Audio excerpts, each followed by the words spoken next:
Gym based का walking based का running based असं एक जनरलायझेशन आता मी रेकमेंड नाही करणार. आवडतोय तो खेळ आणि त्याच्याशी निगडीत सगळ्या प्रिव्हेंटिव्ह गोष्टी, म्हणजे सायकलिंग करत असाल तर सायकलिंगशी रिलेटेड स्ट्रेंथ ट्रेनिंग, रनिंग करत असाल तर रनिंगशी रिलेटेड स्ट्रेंथ ट्रेनिंग. जिम आपल्याला लागणार आहे यात काही वादच नाही, पण ते जर एक्सरसाइज स्पेसिफिक असलं ना तर ते जास्त एन्जॉयबल होईल. सो असे कुठले पर्टिक्युलर आयटम्स नाही आहेत की ज्यांनी बाबा फॅट बर्न होतं, दॅट्स अ मिथ. पण मी जसं म्हटलं तसं माइंडफुल जर आपण राहिलो, आपण काय खातोय त्याच्या प्रपोर्शनमध्ये कार्बोहायड्रेट्स किती आहेत, फॅट किती आहे आणि प्रोटीन किती आहे हे बघितलं तर नॅचरली आपल्या बॉडीला त्या एका डिसिप्लिन डाएटची सवय लागते. मला असं वाटतं की ना आपल्याला एक दोन गोष्टी क्लिअरली समजायला पाहिजे. एक आहे सुंदर दिसणं आणि एक आहे निरोगी असणं. सो कॉस्मेटिक सर्जरीज ह्या प्रामुख्याने सुंदर दिसण्यासाठी केल्या जातात. It is how I look at my self in mirror and people around me ते माझ्याकडे कसे बघतात. सी लाईफ एवढं फास्ट झालेलं आहे की खाणं ब्रेकफास्ट किंवा 10-10 मिनिटात संपतोय. मग काय खातोय, किती खातोय, कसं खातोय हे आस्पेक्ट्सच निघून गेलेले आहेत. आणि हे आस्पेक्ट सगळे निघून गेलेले असल्यामुळे वी आर नॉट माइंडफुल. मी म्हणतो की plan your day not only from the work but also from the food perspective. मग वल्नरेबल टाइम कुठला आहे? 4 ते 7 ना. मग 4 ते 7 मध्ये मी काय खाणार आहे? एक ठेवा ना खिशात लाडू, डबा राजगिराचा लाडू, हेल्दी लाडू कितीतरी चांगले आपल्याला मिळतील. ते जेव्हा त्या अनहेल्दी फूडला सबस्टिट्यूट करायला लागतील ना, तेव्हा आपलं इटिंग हे डेफिनेटली क्वालिटेटिव्हली चांगलं होईल. आणि मग दिवसभराच्या कॅलरीज तुम्ही 1200 जरी करत असला तरी त्या क्वालिटेटिव्हली खूप चांगल्या राहतील.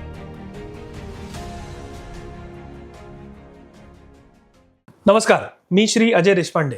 नमस्कार, मी सौ अवंती देशपांडे. आणि आजच्या आपल्या पॉडकास्टचे गेस्ट आहेत डॉक्टर नीरज रायते.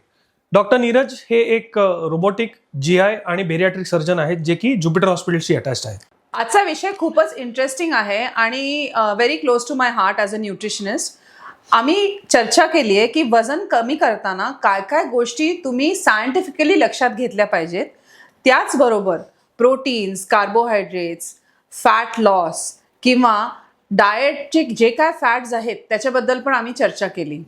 बेरियाट्रिक सर्जरी म्हणजे काय, त्याचे उपयोग कसे तुम्हाला करता येतील, किंवा आजकाल जे लेटेस्ट ओझेम्पिक आहे त्याच्याबद्दलही आम्ही सविस्तर चर्चा केली आहे. तर हा एपिसोड नक्की शेवटपर्यंत बघा, तुम्हाला खूप आवडणार आहे. आणि तुमचे जे काय कॉमेंट्स असतील ते कॉमेंट सेक्शनमध्ये टाका, म्हणजे नेक्स्ट टाइम आम्ही अजून एक इंटरेस्टिंग विषय घेऊन येऊ डॉक्टर नीरज बरोबर. Hello doctor Neeraj, so glad you could make it today. As a nutritionist हा माझा पण खूपच फेवरेट टॉपिक आहे, न्यूट्रिशन लाईफस्टाईल. तर आज गप्पा मारायला खूपच मजा येणार आहे. So welcome to the podcast. So happy to have you here. Thank you. फक्त तुमचा नाही, माझ्या ते हा सगळ्या जनतेचा जवळचा टॉपिक आहे. आणि ह्या विषयावर कितीही बोललं तरी वेळ आपल्याला कमीच पडेल असं. बरोबर आहे. तर मला पहिलं तुम्हाला विचारायचं आहे, वजन वाढणं म्हणजे नेमकं काय होतं, चरबी कशी बॉडीमध्ये साठते, ह्याच्याबद्दल तुम्ही थोडं एक्सप्लेन केलं तर. हो, बऱ्याचदा कसं होतं माहितीये का, आपल्यापैकी बरेच जण वजनाचं कोरिलेशन हे केजीसशी करतात. आणि सो इंटरॅक्शन मध्ये सुद्धा एकमेकाशी बोलताना लोक तुझं वजन किती आहे, माझं वजन किती आहे ते किलोमध्ये डिस्कस करतात. पण आता आपल्याला हे माहिती आहे की केजीज महत्वाचे नाही आहेत, कॉम्पोजिशन महत्वाचं आहे. म्हणजे 78 किलोचा एक माणूस आणि 78 किलोचा दुसरा माणूस, हे दोघांची वजन 78 किलो जरी असली तरी एक फोपशा असू शकतो आणि एक अतिशय मस्क्युलर असू शकतो. त्यामुळे मला असं वाटतं की आपण सगळ्यांनी आता केजीज मध्ये वजन बघणं सोडून दिलं पाहिजे. आता सगळ्या जिम्समध्ये बॉडी कॉम्पोजिशनची मशीन्स अवेलेबल आहेत. इव्हन ऑनलाईनही बॉडी कॉम्पोजिशनची मशीन्स मिळतात. आणि आपल्या वजनाचा किती भाग हा चरबीनी बनलेला आहे, किती भाग हा स्नायूंनी बनलेला आहे, किती भाग हा पाण्याने बनलेला आहे आणि किती भाग हा बोन वेट आहे, हे समजून घेणं फार गरजेचं आहे. तर आपण खरं समजू शकू की आपल्याला आपलं वजन कमी करताना आपण करेक्ट पद्धतीनं ते करतोय का नाही. Correct that's so true. कारण अनेक वेळेला जेव्हा वजन कमी करायला येतात तेव्हा त्यांचं ऍक्च्युली वेइंग स्केलवर वजन कमी झालेलं दिसत नाही, कारण त्यांच्या घरी फक्त बाथरूम स्केल असतं. पण मे बी क्लिनिकवरती आल्यावरती असं लक्षात येतं की त्यांचं फॅट कमी झालेलं आहे, मसल वाढलंय. So this is so right. Body composition करणं अतिशय गरजेचं आहे, not just checking the weight. That's so true. Yes. So वजन कमी करणे आणि फॅट लॉस ह्याच्यामध्ये नेमका हाच फरक आहे का? सो एक्झॅक्टली काय होतं माहितीये का, की आपल्यापैकी 90% लोक वजन कमी करायचं म्हणजे त्यांची सोप्यात सोपी पद्धत असते उपाशी राहणं. सो तुम्ही जेव्हा फास्टिंग करता तेव्हा ते एका स्ट्रक्चर्ड पद्धतीनं करणं गरजेचं असतं. आपण याच्यावर आता आज नक्की चर्चा करू की काय आणि कसं केलं पाहिजे. पण बऱ्याचदा माणूस जेव्हा उपाशी राहतो तेव्हा शरीर त्याच्या शरीरातली चरबी, त्याच्या शरीरातले स्नायू हे वापरून एनर्जी मेंटेन करतं. त्यामुळे खूप एक्स्ट्रीम आणि शॉर्ट पिरियडमध्ये जेव्हा आपण वजन कमी करण्याचा प्रयत्न करतो ना, तेव्हा शरीर फक्त फॅट कमी करत नाही तर स्नायू सुद्धा कमी करतं. सो वेट लॉस ही टर्मच चुकीची आहे. ऍक्च्युली वजन कमी करणाऱ्या प्रत्येक व्यक्तीनं फॅट लॉसवर फोकस केला पाहिजे. म्हणजे कदाचित तुमचं वजन 78 किलोच राहील, पण तुमच्या शरीराचं कॉम्पोजिशन अशा पद्धतीनं चेंज होईल की तुमच्या शरीरातलं फॅट निघून जाईल. कारण फॅट हा आपल्या सगळ्यांचा एनिमी आहे. तर फोकस हा फॅट लॉसवर ठेवावा असं मला वाटतं. आणि आपल्या या पॉडकास्टच्या शेवटपर्यंत आपल्याला ही खात्री आहे की लोकांना हे समजेल की फॅट लॉस कसा करायचा. Correct. So true, that is so true. So आता तुम्ही जसं म्हणालात की म्हणजे प्रॉब्ली हा माझा पुढचा प्रश्न होता की वजन कमी करायचं म्हटलं की पहिला लोक काय करतात तर खाणं सोडून देतात. ओके, सो त्याच्यामध्ये आता आपण अजून एक टर्मिनॉलॉजी ऐकतोय की which is called as intermittent fasting. So intermittent fasting म्हणजेच खाणं सोडून देणं का इंटरमिटंट फास्टिंग ह्याच्या मागे काही लॉजिकल विज्ञान किंवा सायंटिफिक रिझन आहे? कसं आहे माहिती का, शास्त्रीय दृष्ट्या फास्टिंग ही खूप चांगली कन्सेप्ट आहे. आणि खरं तर मी जितकं आता ॲलोपॅथी वाचत ॲलोपॅथीच्या मर्यादा समजून मग आजूबाजूला समजायला लागलोय, तसं मला असं जाणवलं की आपल्या शास्त्रात उपवास होतेच. आपल्या उपवासाच्या संकल्पना बदलल्यात. आता उपवास साबुदाण्याच्या खिचडीशिवाय होऊ शकत नाही. आणि साबुदाणा हा कुठल्याच प्रकारे उपवासाला योग्य पदार्थ नाहीये. तर जर खरंच फास्टिंग आपण करणार असू तर ते शरीरासाठी नक्कीच चांगलं असतं. त्याच्यामुळे वैद्यकीय शास्त्रात अपॉप्टॉसिस नावाचा एक कन्सेप्ट आहे. म्हणजे आपल्या शरीरातल्या सगळ्या पेशी ह्या डिस्ट्रॉय करून शरीर पुन्हा नवीन चांगल्या प्रकारच्या पेशी निर्माण करतं. आणि त्याच्यासाठी उपवास हे खूप चांगलं शास्त्र समजलं जातं. आणि आपल्याकडे आपल्या शास्त्रात पूर्वी निर्जळी उपवास होते, फक्त पाणी पिऊन उपवास होते. आणि फक्त आपल्याच धर्मात असं नाही तर इतरही धर्मात अशा प्रकारचे उपवास सांगितलेले आहेत. अडचण अशी होतीये की आपण उपवास हे उपवास म्हणून न करता एक चेंज ऑफ फूड पॅटर्न म्हणून करतोय. आणि मग त्याच्यामुळे त्या क्षणी आपण उपाशी राहिलो तरी उपवास सोडताना काहीतरी आपण भरपूर कॅलरीचं खातोय. किंवा उपवासामध्ये उपवासाच्या नावाखाली आपण खूप काही चांगले चांगले पदार्थ खातोय. त्यामुळे उपवास हा फास्टिंग उपवास असा राहिलेलाच नाहीये. तर खरंच आपण उपाशी राहून उपवास करणार असो तर त्याच्यासारखं रिफ्रेशिंग काही नाही. कारण आपलं शरीर त्यातनं एक नवीन प्रकारची ऊर्जा निर्माण करतं. आणि खरंच जेव्हा आपल्याला उपवास हा शेवटी माझ्या ते माइंड गेम पण आहे. तर खरंच जे लोक करतायत ना आता फास्टिंग त्यांच्याशी मी नियमित बोलतोय, मी पण करतोय, तर मला जाणवतं की इट इज रिअली रिफ्रेशिंग. पण हे इंटरमिटंट फास्टिंग आपण याला काही एक म्हणजे पर्टिक्युलर कालावधी असतो का? It differs from person to person. मी समजा 4 तास केलं, तुम्ही 8 तास केलं, असं काही आहे का? There is a set rule? एक तर आपल्याला कितपत जमतंय, कितपत पेलतंय, आपल्या शरीराला ते कितपत ऍडजस्ट होतंय हे बघणं फार गरजेचं आहे. आता कसं आहे, इंटरमिटंट फास्टिंग किंवा एक्स्ट्रीम फास्टिंग डायबेटिक माणसांनी करून नाही चालणार आहे आपल्याला. त्यामुळे आपल्याला जनरलायझेशन नाही करता येणार. पण मी जेव्हा लोकांची चर्चा करतो तेव्हा त्यांना म्हणतो की 2 खाण्यामधलं अंतर थोडं वाढवून तरी बघा. मी आपल्या ही चर्चा बघणाऱ्या सगळ्यांना हा प्रश्न विचारतो की घरी फ्रीज उघडला तर तो मोकळा आहे का? तर नाही. टेबलावरचे डबे उघडले तर ते मोकळे आहेत का? नाही. घरातली कपाटं उघडली, ह्या सगळ्या गोष्टी काही ना काहीतरी अनहेल्दी फूड्सनी भरलेल्या आहेत. मग फास्टिंग येतंय कुठं? आणि आलं तरी जेव्हा संपतंय तेव्हा जे खातोय तेही चुकीचं खाल्लं जातं. सो सुरू करताना 6 तासाचं, 8 तासाचं, 12 तासाचं अंतर डेफिनेटली चांगलं आहे. पण आठवड्यातनं एक दिवस 24 तासाचं फास्टिंग सुद्धा करायला हरकत नाही. आणि तुम्ही जर ते खरंच करू शकलात ना तर nothing refreshing like that. Yes actually ते एक मिस्टेक पण मी बघितली लोकांमध्ये जे करतात ते की इंटरमिटंट फास्टिंग करतात म्हणजे 14 तास 16 तास असं करतात. आणि जेव्हा ती फीडिंग विंडो असते ना तेव्हा पण ते कमी खातात. So can you just explain that? कारण हे आय थिंक डॉक्टरांकडून येणं खूप इम्पॉर्टंट आहे की हे काय इम्पॉर्टंट आहे की फीडिंग विंडोमध्ये व्यवस्थित आपण खाल्लं पाहिजे की ते फास्टिंग विंडोमध्ये आपल्याला मदत होते. आणि ते प्रॉब्ली त्याच्यात अजून एक असं होतं की म्हणजे जसं तुम्ही म्हणाल की समजा 12 तास जर का फास्टिंग कोणी केलं तर त्याच्यानंतर what ever you it doesn't matter. पण ते कितपत खरं आहे? म्हणजे मी आता समजा 12 तास फास्टिंग केलं आणि त्याच्यानंतर अचानक पिझ्झा बर्गर्स वगैरे खाल्ला and then again I go back to fasting. So तेही I think let's clear the cloud around. दोन्ही ऍस्पेक्ट्स अतिशय महत्वाचे तसं मला वाटतं. काय आहे ना, we are only looking at calories. We are not looking at quality of calories. So एक स्कूप आईस्क्रीम वर्सेस एक ग्लास प्रोटीन शेक, कदाचित कॅलरीज सेम गेल्या तरी पण दोन्हींच्या क्वालिटीत जमीन आसमानाचा फरक आहे.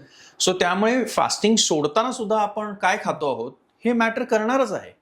त्यामुळे प्रोलॉंग उपवास नुसता करून उपयोगाचा नाहीये, तर उपवासासोबत उपवासानंतर आपण काय खाणार आहोत, किंवा फॉर दॅट मॅटर बऱ्याचदा कसं आहे, बरीच मंडळी जी फास्टिंग करतात त्यांचा उपवास सकाळी सुरू होतो, बाय 4-5 त्यांचा उपवासाचा उत्साह मावळायला लागतो आणि दुपारी 4 ते 7 ही सगळ्यात व्हल्नरेबल वेळ आहे.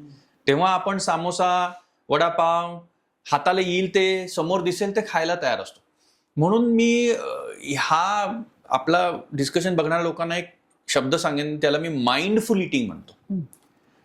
कितीतरी जणांना मी जर विचारलं ना की तुम्ही आज सकाळी ब्रेकफास्टला काय खाल्लं, दुपारी जेवायला काय खाल्लं, त्यांना आठवतच नाही.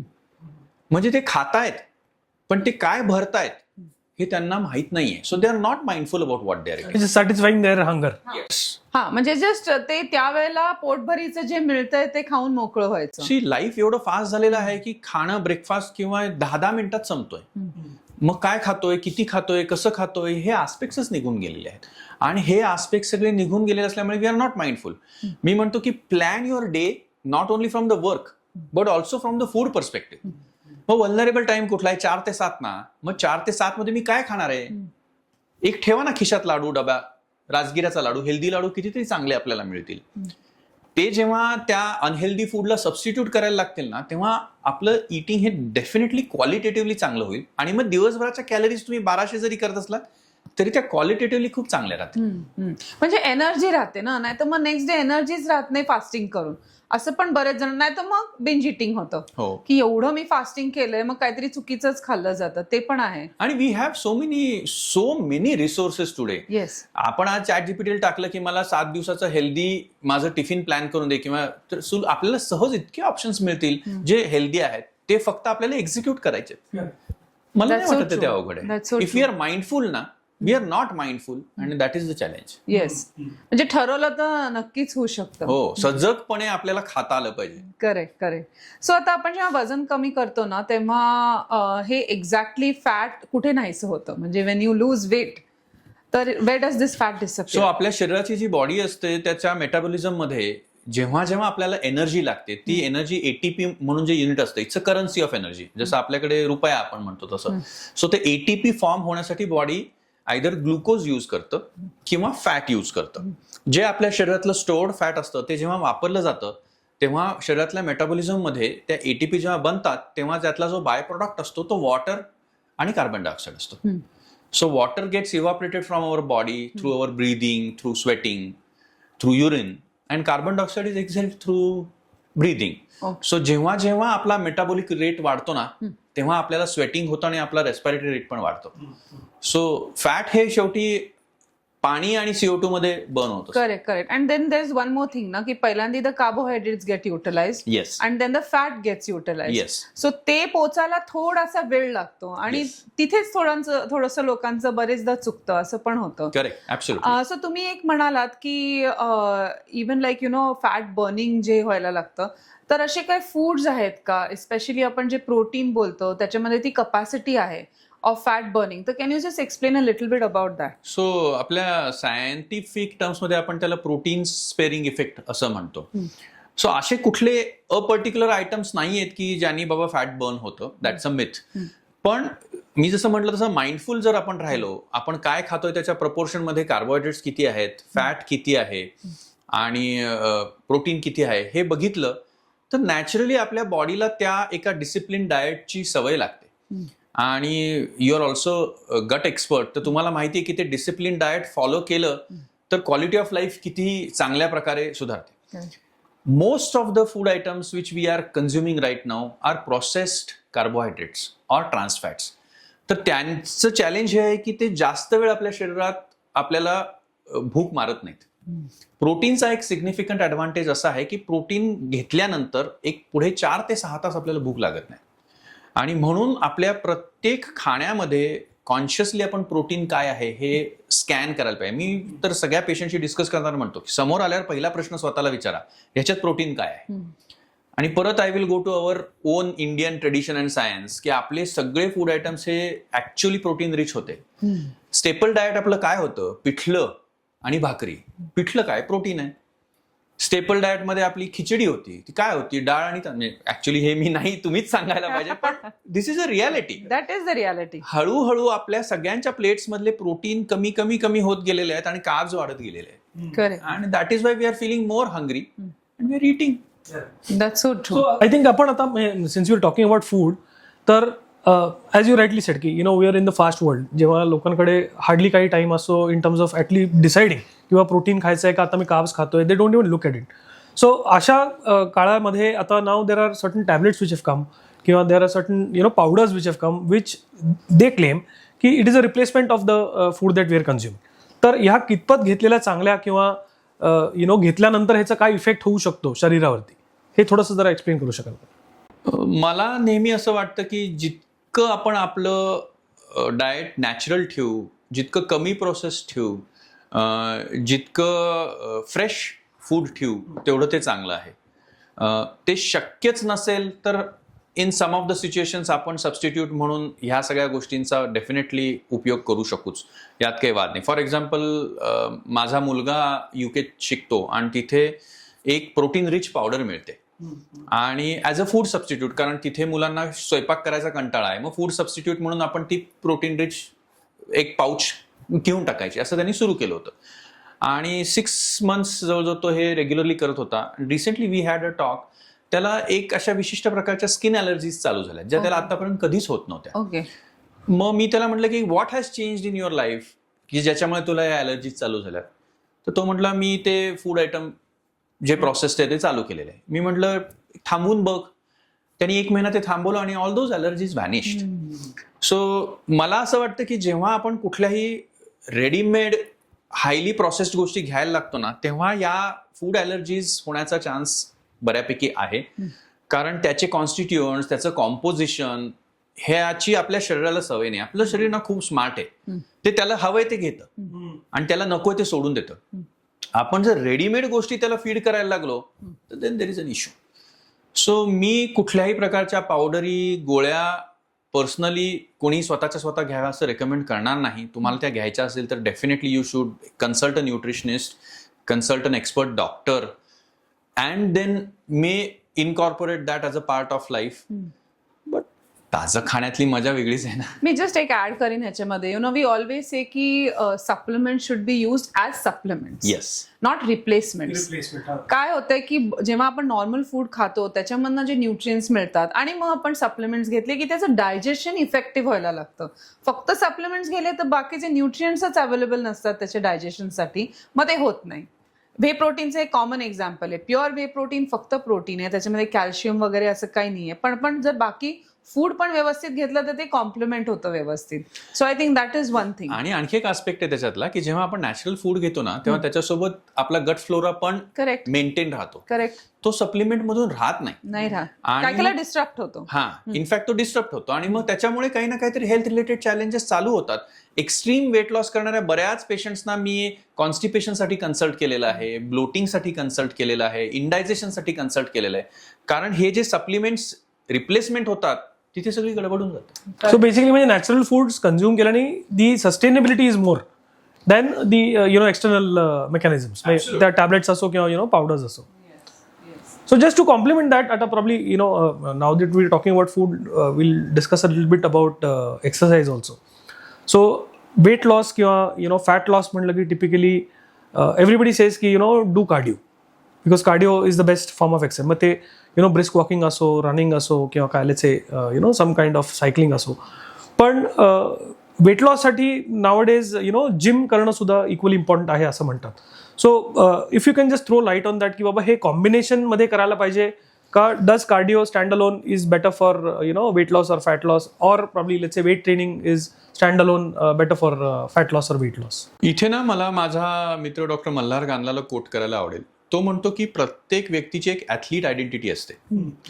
सो तुम्ही पूर्वी काही एक्सरसाइज करत होतात का, ही पार्श्वभूमी फार महत्वाची आहे. कारण ती असेल तर तुमच्या बॉडीला ती मसल मेमरी असते. So it is easier to reactivate that sports now. So ज्यांना समजा वेट लॉस करायचा आहे आणि ते पूर्वी त्यांच्या लहानपणापासून 20-22 वर्षापर्यंत एखाद्या प्रकारचा खेळ खेळत असतील तर त्यांनी तोच खेळ पुन्हा जर चालू केला ना तर मला त्यांना जा बाबा व्यायामाला म्हणून ढकलायला नाही लागत. They will go on their own happily and that because they have done it in the past. हा and that is what they like, they enjoy. मी माझी स्वतःची स्टोरी सांगतो की मी जेव्हा थोडंसं फिटनेसकडे लक्ष द्यायला सुरू केलं तेव्हा नॅचरली सगळ्यांनी सांगितलं अरे जिम कर म्हणून मी जिमला जायचो. आणि आठवड्यातलं जे 4-5 दिवस टिपिकल जानेवारीत आपण रजिस्ट्रेशन करतो 2च दिवस जायचो आणि उरलेले 4 दिवस पाट्या टाकायचो. काही ना काहीतरी कारणाने ते टाळायचो. मग मल्हारशी डिस्कस केल्यावर मल्हार म्हटलं अरे सोप्यात सोपं रनिंग आहे, खूप जणांना आजकाल पळायला आवडतं. मग मी रनिंग सुरू केलं. मग मला गुडघे दुखायची त्रास सुरू झाला आणि मी एक कसाबसा ट्रायथलॉन कम्प्लीट केला आणि मग तो नाद सोडून दिला. मग मल्हार मला म्हटलं की तू आधी काही स्पोर्ट्स करायचास का? म्हटलं हो, मी अगदी लहानपणापासून बॅडमिंटन खेळायचो. तो म्हटलं ट्राय बॅडमिंटन. आता 7 वर्ष झाली मी बॅडमिंटन सोडलं नाहीये. म्हणजे यू लव्हिंग इट. येस. आणि मग बॅडमिंटन खेळायला लागल्यावर बॅडमिंटन स्पेसिफिक फिटनेस म्हणून मी जिम परत करायला लागलो. आता मी जिमलाही रेग्युलरली जातो. So badminton is my trigger. तसा माझा ऍथलीट आयडेंटिटी काय आहे हे आपल्याला प्रत्येकाला शोधलं पाहिजे. काही जणांमध्ये तो नसेल तर तो आत्ताही रिव्हील होऊ शकतो. कितीतरी जण नवीन काहीतरी स्पोर्ट्स सुरू करू शकतात आणि ते एन्जॉय करू शकतात. सो आपल्याला हे एक तर शोधलं पाहिजे की आपल्याला काय आवडते, कारण ते आवडत असेल ना तर कोणालाही आपल्याला जबरदस्ती करायला लागणार. हा, याच्यात व्यायाम मला आवडत नाही हा चॉईसच नाही. त्यामुळे व्यायाम मला आवडत नाही असा म्हणणारा जो गट आहे त्यांना कुठल्या ना कुठल्या तरी प्रकारचा व्यायाम करायचा. मग मी त्यांना म्हणतो की पाण्यात उतरा आणि ॲक्वा वॉक करा. म्हणजे कारण बऱ्याचदा ज्या व्यक्तींना व्यायाम आवडत नसतो त्या इनव्हेरिएबली वजनाने जास्त असतात. त्यांचं वजन जास्त असल्यामुळे बाकी सगळ्या प्रकारचे व्यायाम करणं अवघड असतं किंवा इंजुरीची शक्यता असते. पण तुम्ही पाण्यात उतरून चालायला लागलात की इट्स एन एफर्ट. आणि तो रेझिस्टन्स व्यायामाने सुद्धा छान वजन आणि ते एवढा पण व्यायाम खूप पुष्कळ होतो सुरुवातीला चालू केला. इंजुरी होत नाही काही. इंजुरी पण होत नाही. सो जिम बेस्ड का वॉकिंग बेस्ड का रनिंग बेस्ड असं एक जनरलायझेशन आता मी रेकमेंड नाही करणार. आवडतोय तो खेळ आणि त्याच्याशी निगडीत सगळ्या प्रिव्हेंटिव्ह गोष्टी, म्हणजे सायकलिंग करत असाल तर सायकलिंगशी रिलेटेड स्ट्रेंथ ट्रेनिंग, रनिंग करत असाल तर रनिंगशी रिलेटेड स्ट्रेंथ ट्रेनिंग. जिम आपल्याला लागणार आहे यात काही वादच नाही, पण ते जर एक्सरसाइज स्पेसिफिक असलं ना तर ते जास्त एन्जॉयबल होईल असं मला. म्हणजे ते कन्सिस्टंट राहू शकतं ना, कारण तुम्हाला ते आवडतंय. रोज उठून तेच करायचे तर ते आवडतं. मग कोणाला ढकलायला लागत नाही, ढकलायला लागत आपले आपण जातो. बरोबर And as you said, it has to be always a combination. By some sport that you like, followed by or accompanied by. आणि मग त्याच्यात एक्सेल करायचे म्हणून then okay you will definitely do gym. आणि द अदर ऍडव्हान्टेजेस त्यामुळे injury नाही होत. नाहीतर परत कसं होतंय की 40 पर्यंत मध्ये गॅप गेलाय, काहीच केला नाही. सडनली मग कॉम्पिटेटिव्ह क्रिकेट चालू होतं, कॉम्पिटेटिव्ह बॅडमिंटन चालू होतं किंवा मित्रांबरोबर खेळायला जातो आणि मग इंजुरीज होतात. आणि कारण आपण फक्त स्पोर्ट्सच लक्षात घेतोय, स्पोर्ट्स रिलेटेड फिटनेसकडे लक्षच देत नाही असं होतं. बरोबर आहे, ते आहे. आता मला ना I just want to move to another question की साखर पूर्णपणे सोडली पाहिजे का, आणि तसं केलं तर त्याचे ऍडव्हान्टेजेस काय होतात, आणि तसंच अनदर व्हाईट पॉइझन सॉल्ट त्याच्याबद्दल थोडंसं तुम्ही सांगितलं तर. सो मी माझ्या बाबांकडून शिकले की देयर आर 3 व्हाईट पॉइझन्स. साखर, मीठ आहेच, मैदा that is the third one. तर समहाऊ ना मी थोडासा मध्यममार्गीय माणूस आहे. मी पण प्रयत्न केला होता हे सोडायचा, जमलं पण मला थोडे दिवस, पण नंतर मला क्रेव्हिंग्ज यायला लागले. सो बऱ्याचशा ह्या गोष्टी ज्या आपण डिस्कस करतोय, ज्या मी मला येणाऱ्या डिस्कस करणाऱ्या विचारणाऱ्या पेशंटना सांगतो, त्या मी स्वतः पण प्रयोग करून बघतो. कारण त्यातनं आपल्याला थोडीशी एक रिअलायझेशन येतं की हे खरंच प्रॅक्टिकली पॉसिबल आहे का.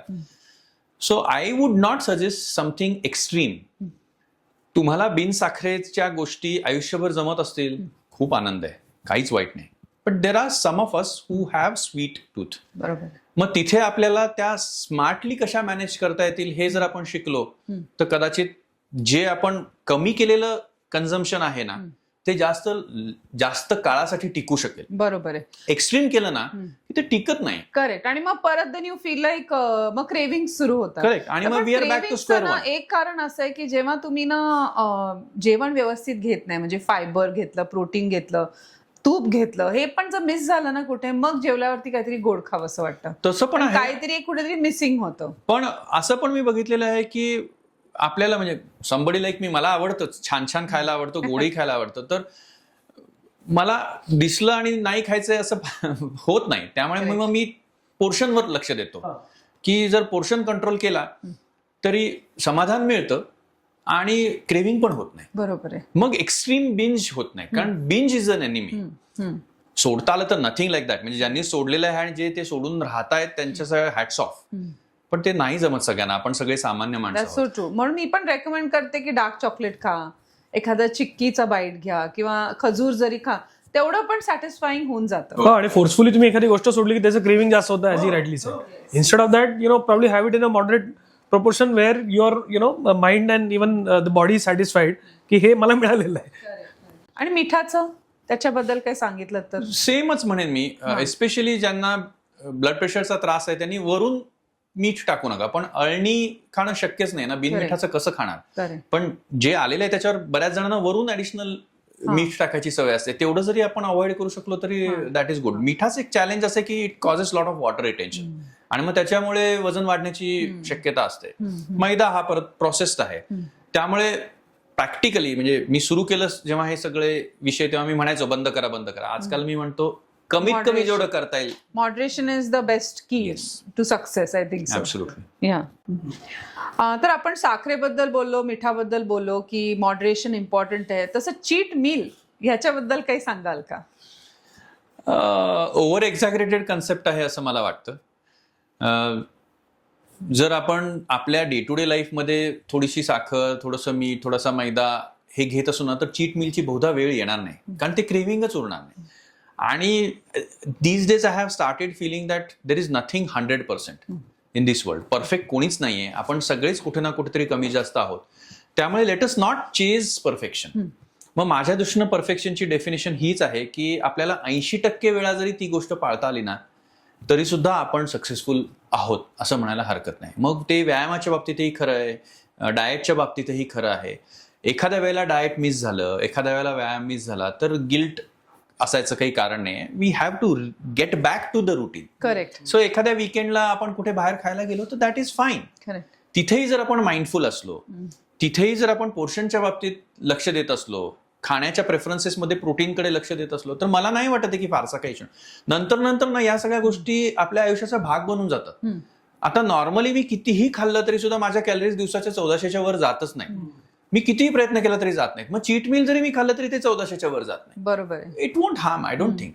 बरेच जण मग लोकांमध्ये ते ऑल ऑर नथिंग होतं, असं स्ट्रिक्ट हे किंवा एकच चीट मील. मग चुकीचं केलं ना फॉलो कधी, मग असं वाटतं जाऊ दे माझ्याकडनं सारखीच चूक होते. आणि आय थिंक प्रत्येक इंडिव्हिज्युअलचं इट इज डिफरंट. काय म्हणतात, one rule applies to all असं होत नाही. हो, खरंय, अगदी खरंय. करेक्ट. सो आता आपण now that we talking about belly fat आणि all these things. So belly फॅटसाठी असे काही वेगळे एक्सरसाइज असतात किंवा आपण जे म्हणतो आता spot reduction.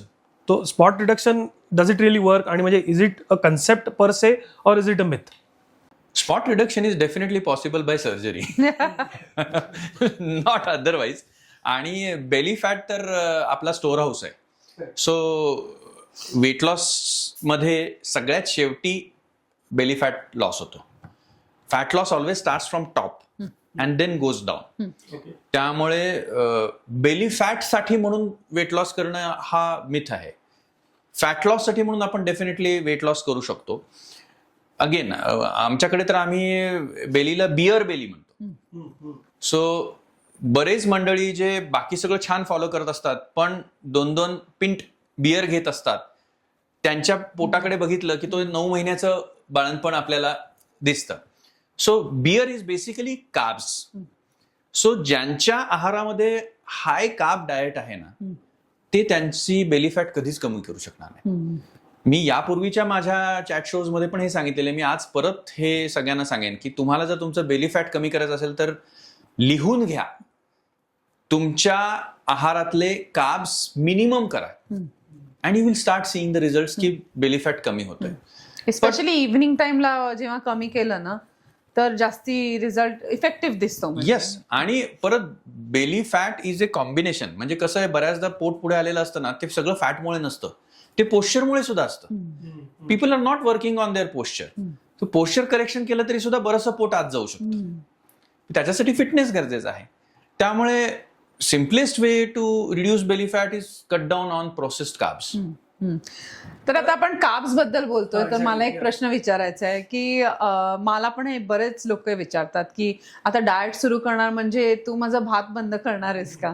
So I want to ask about that की what's your opinion on that, म्हणजे भात बंद केला पाहिजे का जर डाएटवर असतील तर. आय थिंक या आपल्या चॅट शोचं एक जनरल कन्क्लुजन असू शकतं की कुठलीच गोष्ट एक्स्ट्रीमली करायची गरज नाही. You must be also telling same to the people की डोंट क्रेव फॉर थिंग्स. शेवटी आपण खातो म्हणून तर जगतोय ना, त्यामुळे मला नाही वाटत की काहीच असं एक्स्ट्रीमली बंद करायला पाहिजे. पण अगेन आम्ही आमच्या पेशंटना सांगतो की भातावर वरण घालण्याच्या ऐवजी वरणात भात घालून खा ना. भातही मिळेल आणि चांगले भरपूर प्रोटीन्सही मिळतील. एक छोटासा चेंज आहे हा. त्यामुळे ज्यांना भात खायची सवय त्यांनी भात बंद करायची डेफिनेटली गरज नाहीये. पण मग असं करता येईल का की रात्रीचा समजा भात आपण खाणार असू तर त्याची वेळ थोडीशी आपल्याला अलीकडे आणता येईल का. कारण बऱ्याचदा कसं होतं, भात खाल्ला जातो, भरपूर खाल्ला जातो आणि तो रात्री 10, 10:30, 11ला खाल्ला जातो.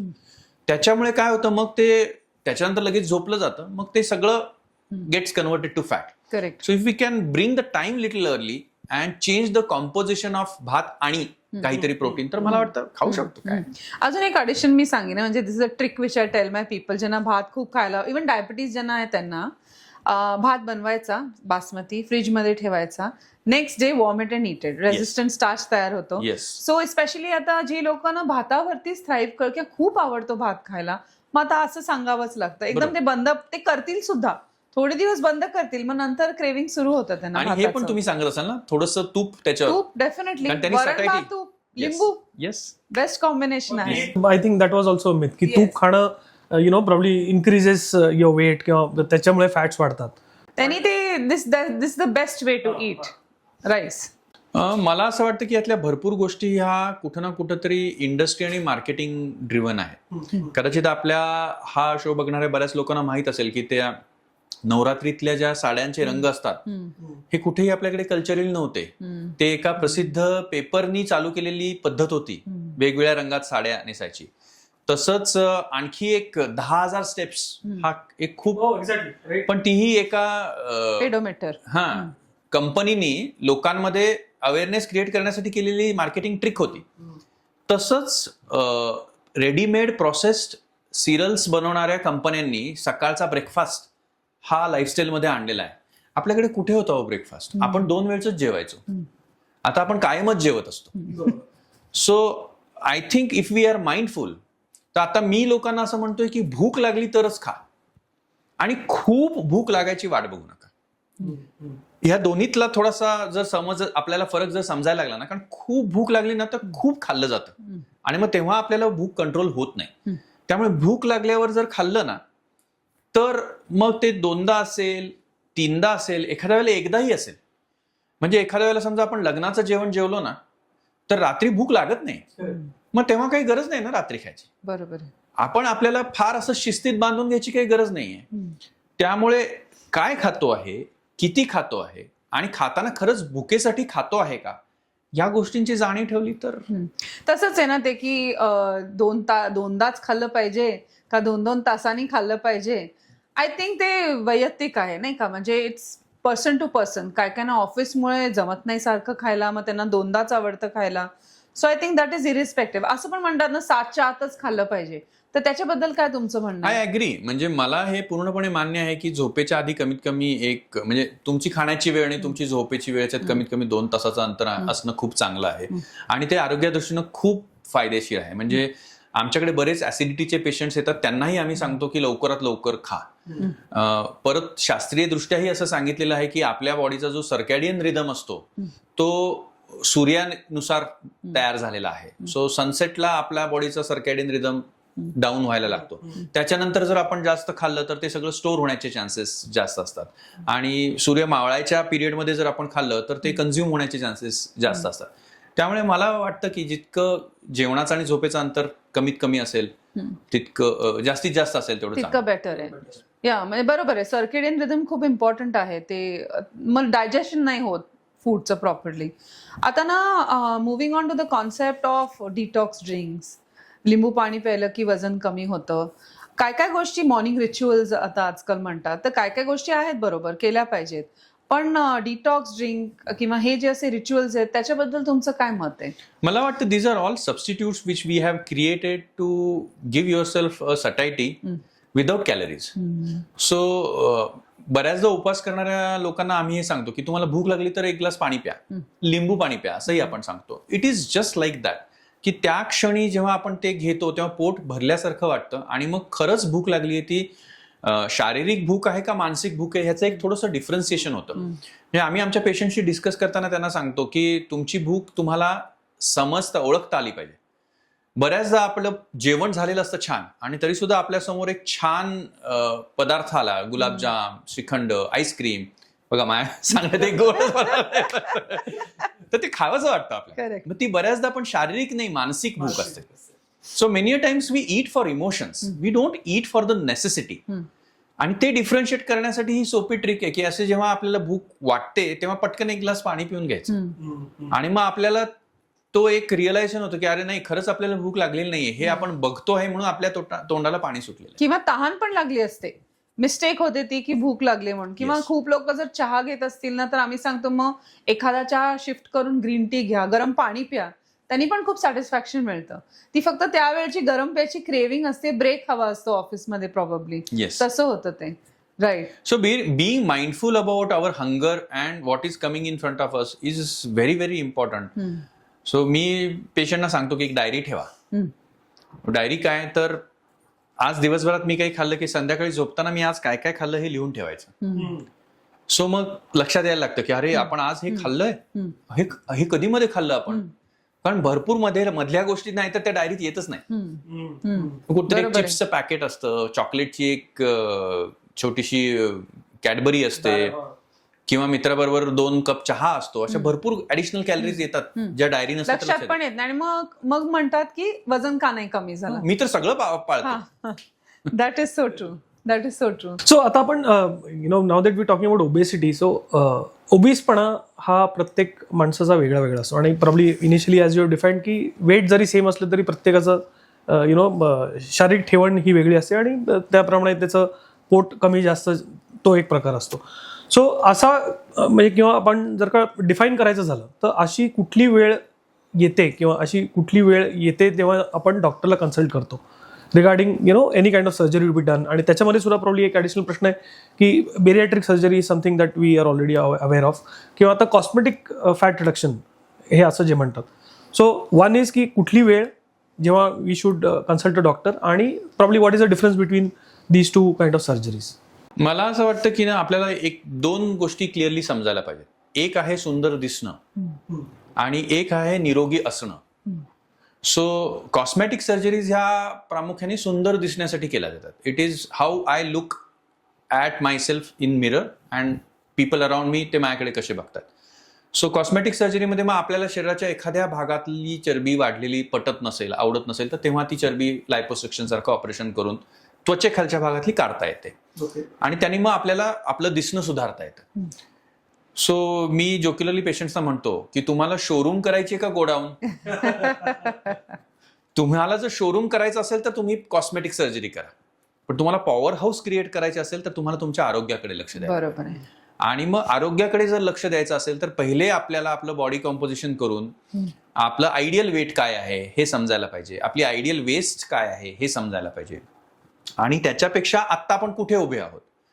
So I must thank both of you की तुम्ही ह्या विषयामुळे आज लोकांमध्ये ऍटलिस्ट हा एक क्षण आपण क्रिएट करतो आहोत की आज का होईना सुरू करा, बघा तुमचं वजन किती आहे, तुमची कंबर किती आहे आणि एक सोप्यात सोपी गोष्ट ठरवूया की इथून पुढे एवढंच मेंटेन करणार.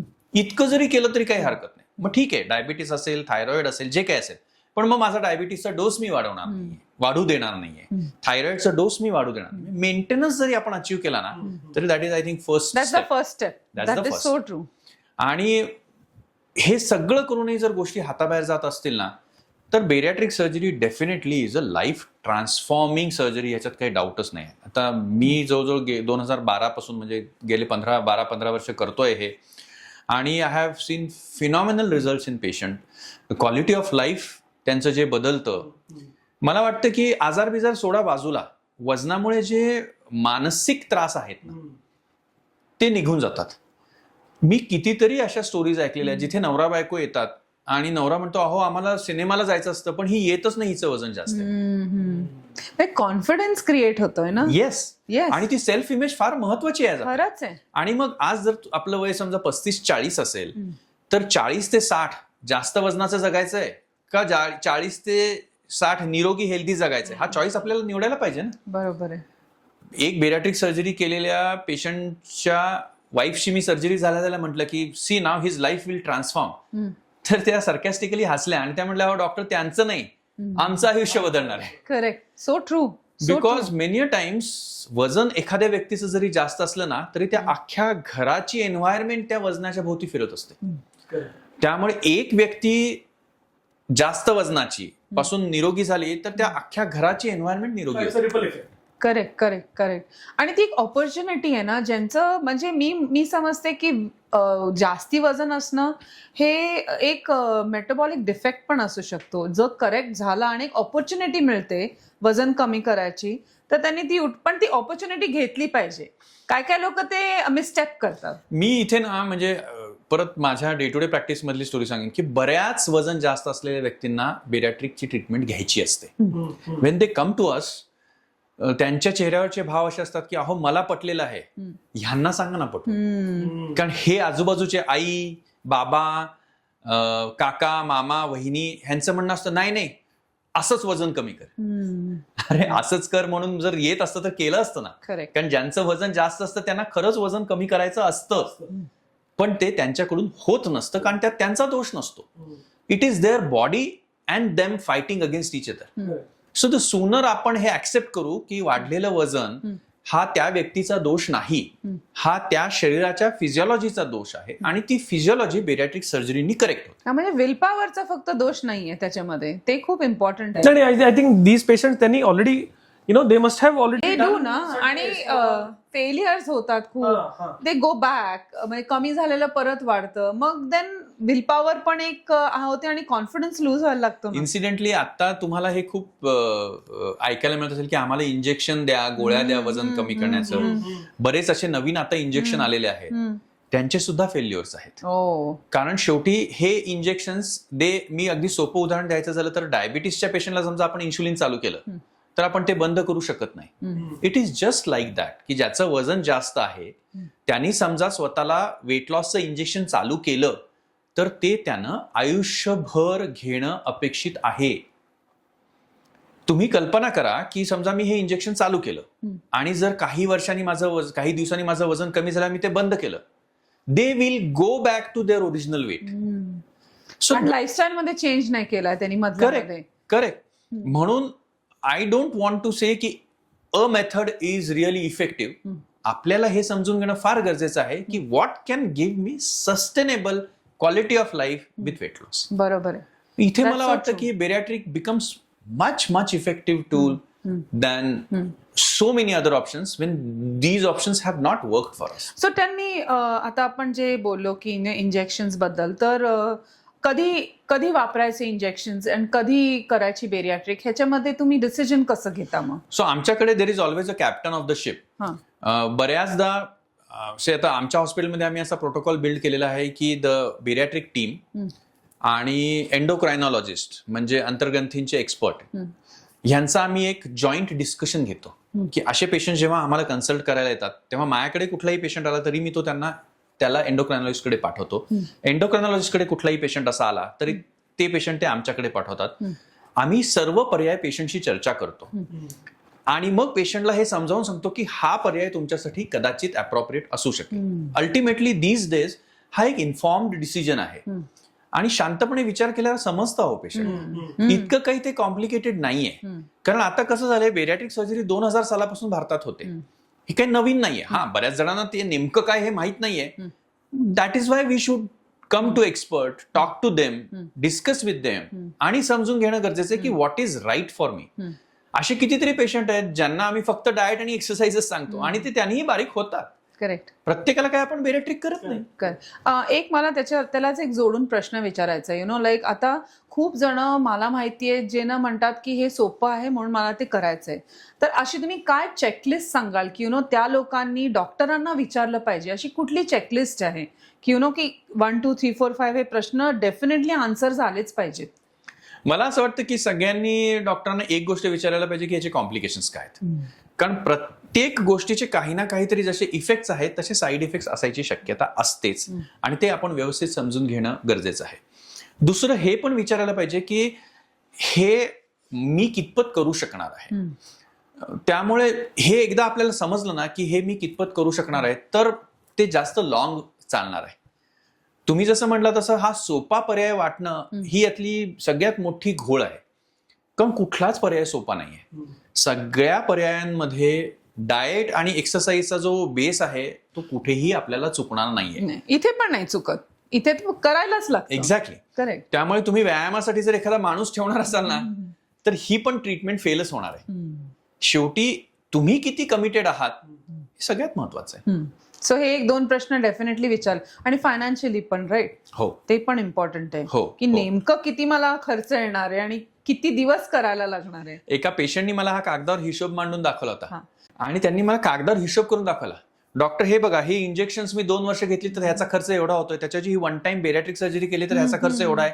1 टाइम में मेरा फायदा होता है ना. तसंच हिशोब मांडणार. Correct correct correct correct. So let's move on to the natural ways of losing weight. तर थायरॉइड, PCOS हा एक खूप कॉमन प्रॉब्लेम.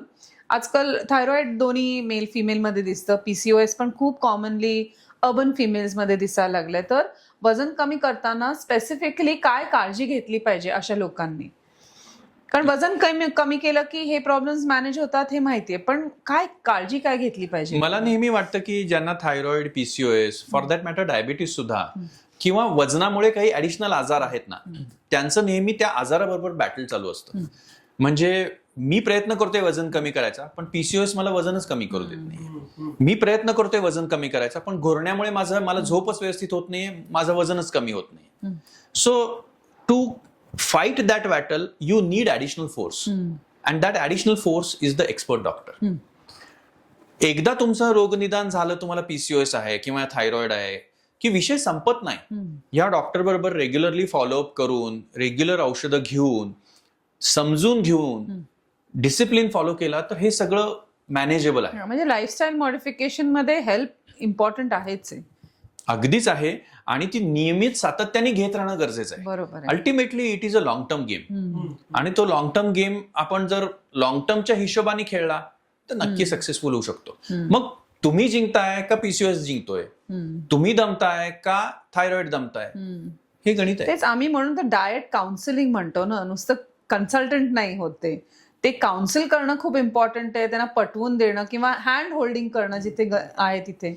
तुम्ही सांगत असाल पेशंटना की एकदा येऊन उपयोगाचाच नाही, it's an ongoing journey. कारण बऱ्याचदा ना त्याच्यात भरपूर, आपली ह्युमन बॉडी एवढी स्मार्ट आहे, आय एम टेलिंग यू, की एक वजन कमी करण्याचा प्रकार एकदाच इफेक्टिव्ह होतो. तुम्ही काहीही करा, पहिल्यांदा त्याच्यात जेवढं वजन कमी होईल ना त्या पद्धतीनं दुसऱ्या वेळेला तितकं वजन कमी होत नाही. मग पेशंट्स येऊन सांगतात, आम्ही फास्टिंग केलं, पहिल्यांदा 20 किलो वजन कमी झालं, आता 5 पण होत नाही. Because your body has now understood की दिस इज व्हॉट आय नो.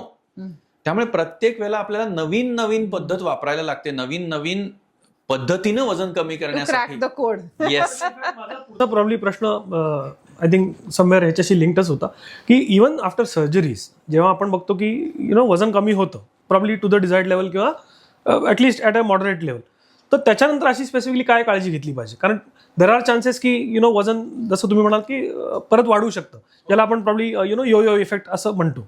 तर असे काही 2-3 स्टेप्स आहेत का which have to be taken care after a surgery किंवा after a certain weight loss? So bariatric surgery करून घेणाऱ्या पेशंटना सुद्धा आम्ही हेच सांगतो की इव्हन आफ्टर बेरियाट्रिक सर्जरी तुमचं वजन वाढू शकतं. त्यामुळे डिसिप्लिन इज मस्ट. सो एक सुंदर कोट आहे ह्याच्यासाठी, fast measures don't last, lasting results don't come fast. So It's true. It's a long term game. त्यामुळे तुम्ही काहीही करा हो, पण डाएट आणि एक्सरसाइजला पर्याय नाही. बेरियाट्रिक सर्जरी केल्यानंतरही डाएट करायलाच लागतं, एक्सरसाइज करायलाच लागतो. पण बेरियाट्रिक सर्जरी केल्यानंतर डाएट करणं सोपं जातं, व्यायाम करणं सोपं जातं. कारण समजा माझं वजन 120 किलो असेल आणि माझं आयडियल वजन 60 किलो असेल, तर मी एक 60 किलोच्या व्यक्तीला माझ्या खांद्यावर घेऊन व्यायाम नाही करू शकत. पण माझं 120 किलोचं वजन 80 झालं तर मला व्यायाम करणं शक्य आहे. म्हणजे it's like a second life, no? You're getting an opportunity of a second life. Very true. आणि पेशंट्स कडून येणारा फीडबॅक हाच आहे. ते आम्हाला हेच म्हणतात की का हो, आम्हाला हे आधी का नाही कळलं, आम्हाला हे आधी कळलं असतं तर आम्ही आधीच करून घेतलं असतं. एक मला प्रश्न विचारायचा आहे ह्याच्याशी जोडून की बेरियाट्रिक सर्जरी केलेले लोक वजन कमी करतात असं पण तुम्ही बघितलंय का कधी की सगळंच पूर्ण वजन वाढलंय आणि परत मग do you recommend again a bariatric surgery in that? So yes, there is a concept called as revision bariatric surgery. आणि revision bariatric surgery is also in vogue. म्हणजे बेरियाट्रिक सर्जरी एकदा झाल्यानंतर दुसऱ्यांदा सुद्धा बेरियाट्रिक सर्जरी होऊ शकते. पण देर is a protocol. म्हणजे आम्ही कुठल्याही बेरियाट्रिक सर्जरी झालेल्या पेशंटला परत बेरियाट्रिक सर्जरी करत नाही. आम्ही हे समजून घ्यायचा प्रयत्न करतो की त्याचं वजन वाढण्याचं कारण काय आहे. अशा पेशंटमध्ये त्यांचं वजन वाढण्याचं कारण जर लॅक ऑफ डिसिप्लिन असेल तर आम्ही फ्लॅटली त्यांना नाही म्हणतो. कारण ज्या व्यक्तीला पहिल्यांदा शिस्त पाळता आली नाहीये त्या व्यक्तीला परत शिस्त पाळता येणं शक्य नसतं. आपल्याला समजा त्यांच्यामध्ये वेट गेन होण्याचं कारण पहिल्या सर्जरीच्या वेळेला झालेले जे बदल आहेत त्याच्यात काही अनाटॉमिकल बदल झालेले असतील तर रिव्हिजन नेमकी काम करू शकते. ओके. सो नॉर्मली वेट लॉसच्या कन्सल्टेशनमध्ये 10 कन्सल्टेशन्स मधले सुपर ओबेस पेशंट्स पैकी 7 जणांची बेरियाट्रिक होत असेल तर रिव्हिजन मध्ये 10 कन्सल्टेशन्स पैकी प्रॉब्ली 3घांचीच रिव्हिजन होते. इतका हा रेशो स्क्यूड आहे. ओके. पण ह्याचं जे अनालिसिस आहे ते आय एम शुअर तुम्ही इंटरनली करता. Yes, there is a process. Checklist असेल. हो, जसं मी म्हटलं की हे इंजेक्शन चालू करताना आमचं एक जॉईंट मीटिंग होते, तसंच रिव्हिजन मध्येही we involve psychologist, we involve an exercise science specialist, we involve an endocrinologist and try and understand की यांचं वेट वाढण्याचं कारण काय आहे. हा, म्हणजे just because the patient is saying की मी सगळं केलं पण तरी काय झालं नाही and then I have come here again, it won't work. असं नाही होत. It won't work. ज्या ज्या पेशंटना असं वाटतं की ट्रीटमेंट मला हेल्दी करेल, मी काहीच करणार नाहीये, ते 100% फेल होणार. मग ती कुठलीही ट्रीटमेंट असो. करेक्ट. सो आपण ते एंडोक्रायनॉलॉजिस्ट बद्दल बोलत होतो, तर आजकाल आपण बघतो की हार्मोनल इम्बॅलन्सेस वेगवेगळ्या प्रकारचे खूप होतात. तर ह्याचं कारण काय आहे की असं का व्हायला लागलंय? हा खूप महत्वाचा प्रश्न आहे. कारण मला असं वाटतं की या गप्पांमधला एक महत्वाचा आस्पेक्ट आहे ना जो डिस्कस व्हायचा गरजेचा आहे, तो आहे स्लीप. हॉर्मोनल इम्बॅलन्स होण्याचं सगळ्यात महत्वाचं कारण आहे डिस्टर्ब्ड स्लीप. आपल्यापैकी बरीच तरुण पिढी ही पहाटे 2-3 वाजता झोपते आणि 10-10:30 वगैरे उठते. सो त्यांना हे लक्षात येत नाहीये की ते त्यांच्या शरीराची काय वाट लावतात. मी हाच शब्द वापरेन की वाट लावतात.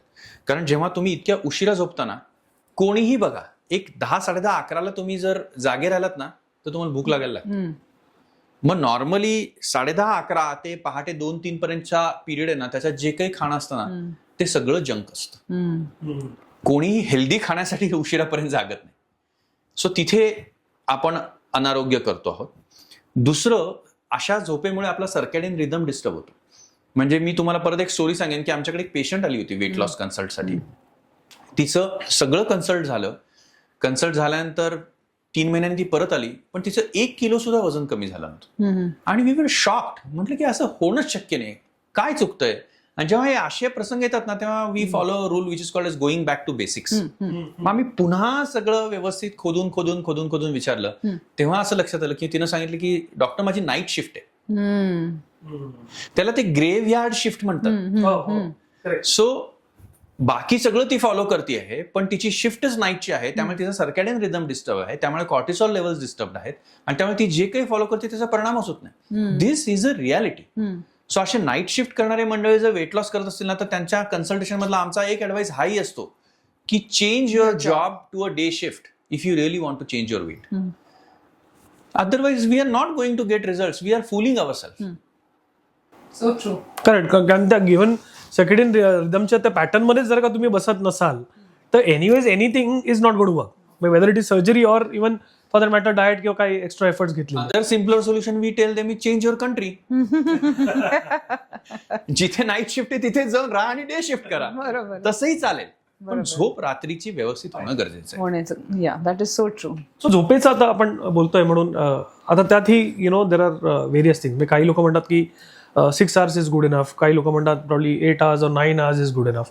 तर ह्याच्यामध्ये व्हॉट वुड यू रेकमेंड की आयडियल स्लीप ही किती असली पाहिजे? आणि त्याच्यातही आपण probably we can further bifurcate की साऊंड स्लीप, REM स्लीप आणि सो ऑन सो फोर्थ. पण basic in terms of time जर का बघायला गेलं तर what according to you is the right time? म्हणजे 7 तास, 9 तास, काय 10 तास, जे काय असेल ते. तुम्ही मला इथे बोलवलंय तर आता मी थोडीशी माझ्या चॅनलची जाहिरात करून घेतो. माझ्या चॅनलवर मी स्लीपवर एक अख्खी सिरीज केलेली आहे okay with A sleep science specialist. Okay. तर मी स्ट्रॉंगली सगळ्यांना रेकमेंड करेन की त्यांनी ती जरूर बघावी. आणि त्यातलं एक महत्वाचं लर्निंग असं आहे की भूक आणि स्लीप आपल्याला हवी तितकी कमी करता येते आणि हवी तितकी वाढवता येते. तुम्हाला तुमची झोप झाल्यानंतर पुढच्या 8 तासात परत झोप येते का नाही हे आपल्याला सांगेल की तुमची आधीची झोप व्यवस्थित झाली आहे का. बऱ्याचदा लोक 8 तास झोपतायत पण क्वालिटेटिव्हली त्यांची झोप 8 तासाची नाहीये. It's a disturb sleep. आणि if it's a disturb sleep those 8 hours are also of zero value. त्यामुळे कधी कधी तुम्ही बघा आपल्याला खूप झोप येते तेव्हा 10 मिनिटं जरी आपण झोपलो तरी आपण एकदम फ्रेश होऊन जातो. कारण ती 10 मिनिटाची झोप सुद्धा ना डीप स्लीप असते, पॉवर नॅप म्हणतात लोक त्याला. सो स्लीप हा एक खूप इंटरेस्टिंग विषय आहे. त्यामुळे जनरलायझेशन करता येणार नाही, पण ज्या झोपेनंतर तुम्हाला फ्रेश वाटतं आहे ती तुमची अतिशय चांगली झोप आहे असं मी म्हणेन. आणि तुम्हाला तुमच्या झोपेनंतर तुम्हाला फ्रेश वाटतंय का नाही हे बघा, नाहीतर स्लीप हायजीन समजून घ्या आणि त्याच्यावर काम करणं गरजेचं आहे. So not the time of sleep, the duration of the sleep, but the quality of sleep. I think that is what. म्हणजे when you I think I put it like this to people की सकाळी उठल्यावरती तुम्हाला fresh वाटतंय की नाही आणि evening पर्यंत तो फ्रेशनेस राहतोय की नाही. येस, दिस इज ऑल्सो आपण समजू शकतो की झोप नीट झाली आहे की नाही. Correct correct. So quality of sleep, quality of food, yes, या 2 गोष्टींकडे लक्ष दिलं तरी आपलं निम्म आयुष्य सुखकर झालंय. करेक्ट. सो प्रॉब्ली शेवटचा प्रश्न आपण घेऊया की ज्या लोकांना वजन कमी करायचं आहे तर त्यांच्यासाठी तुमचा एक असा इम्पॉर्टंट सल्ला काय असेल किंवा आपण ज्याला म्हणू गुरुमंत्र, हा काय असेल? मी स्वतःला गुरु मानत नाही कारण मी सुद्धा या सगळ्या प्रवासातून चाललेलो आहे. पण मला असं लक्षात आलेलं आहे की वजन कमी करणं हा शॉर्ट टर्म गेम नाहीये. It's a lifelong activity. आपल्या सगळ्यांचे फोटो लग्नाच्या वेळेचे आणि आजचे सेम नाहीयेत. So weight gain is a physiological process. जसं जसं आपलं वय वाढणार आहे तसं तसं आपलं वजन वाढण्याची शक्यता जास्त आहेच. जर ते वाढू द्यायचं नसेल तर आपल्याला त्याच्यावर ऍक्टिव्हली सातत्याने काम करत राहायला लागणार आहे. ते जर आपण आयुष्यभर करू शकत असू तर आपण छान हेल्दी राहू शकतो. त्यामुळे मग ज्या ज्या गोष्टी आपण वजनाशी निगडीत करणार आहोत ना तेव्हा प्रत्येक वेळेला हा प्रश्न स्वतःला विचारायला पाहिजे की हे मला लाईफ लॉंग करायला जमणार आहे का? मी उपाशी राहतोय, हे मला लाईफ लॉंग करायला जमणार आहे का? मी लिक्विड डाएटवर जातोय, हे मला लाईफ लॉंग करायला जमणार आहे का? मी काय ते कुठलं कीटो डाएट करतोय, हे मला लाईफ लॉंग करायला जमणार आहे का? जे तुम्हाला लाईफ लॉंग करायला जमेल ते जर केलं ना तर वजन नक्की चांगलं मेंटेन राहणार आहे. It is so simple. It's a game of consistency, nothing more than that. So it's a lifestyle modification that you looking at. Yes, definitely. So I think मला तर खूप मजा आली. मजा तर डेफिनेटली आली आणि आय थिंक बऱ्याच गोष्टी ज्या प्रॉब्ली माहीत नव्हत्या त्या तुम्ही माहिती करून दिलीत आणि फार अशी चांगली गंमतशीर अशी चर्चा झाली असं मला वाटतं. So I think yes, absolutely. So doctor, thank you very much for coming on the podcast. आणि प्रॉब्ली अशाच कुठल्या तरी एक दुसऱ्या मुद्द्यावरती आपण वेगळी चर्चा करू. जरूर. लोकांना कमेंट्स करायला सांगू आणि ते जे कॉमेंट्स येतील त्याच्यावरती पुढचा विषय आपला असेलच. तुमच्या वतीनं मी पण सगळ्यांना सांगतो की या चॅनलला लाईक करा, सबस्क्राईब करा आणि हा व्हिडिओ तुम्हाला आवडला असेल तर जरूर सगळ्यांशी शेअर करा. Thank you so much. Thank you so much. Thank you.